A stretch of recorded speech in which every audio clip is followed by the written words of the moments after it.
I don't know why, but I think say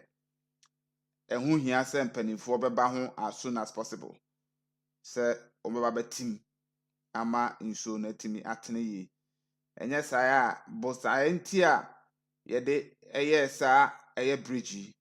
na entimi ankoba ne saa. Ahun say first no na bridge no ewo all right, but na iswa. Ana eye se insukesi bi ato a na ejiri enti na twa se mpanifo bam na mo ba be biem ema eye saa eye bridge emu eda honom eno nti enam so ema eye honorable Asenso Boache ona eye MP wa ha, then minister for eye roads ebo no homodin yi ebe ye saa bridge eboai ema me no ka say saa how ne de ebi NCB, but said the river no emu start Asia etim no say yanka ho asem ama mpanimfo ansa mehwe na omantu ho anamon na insu a ebebobobo nyina ama ne nyina betwi fa ha sei no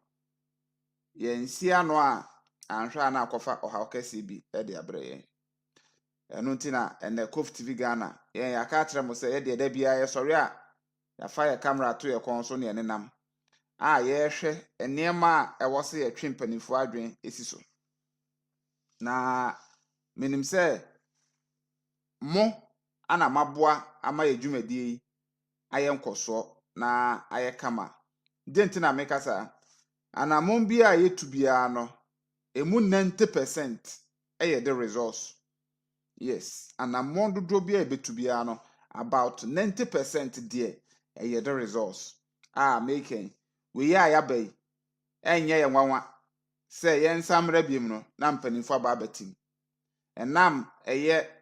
odo ni akomapa ahwefo ne atifo munyina mowo ema oman ne nti no abre bia ekofa bibise ba monso mo hye mudi ho nkomo mo kire mo adwen ebi kura tima solution ewa ha ya timpanifo ne tia tempana na omo atu ho anamo na aboa because problem bia ewo ne solution. Sometimes problem bi wo no ma atena ho ache because ye ni ho eye solution ebetimi aboa ama saa problem no afiri ho no enu nti na da bia medanya nkopon ase ema platform kesie say at least ye wo nimdiefo titirifo omo kire adwen ema ne to eye Ghana mpanifo akomaso we aban foforo waba we new team new management na aba be pim sisi ameno ka say na ye koso ne ayom asotiri na ya boa se de bia ye adwuma no ye yaka say ye non partisan obi obeba bia ya ne ya na ye adwuma oya de pa e baba boa baso oye ne anya e be kwa kotwa aba na professional way atwen wadwen de asiso tititititi a enya atemdidi enya maabo ntinpanifo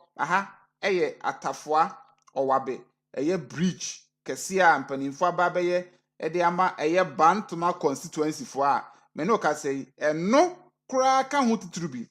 ana eye honorable Asenso Boache retaining the seat e wo eye Bantuma constituency ono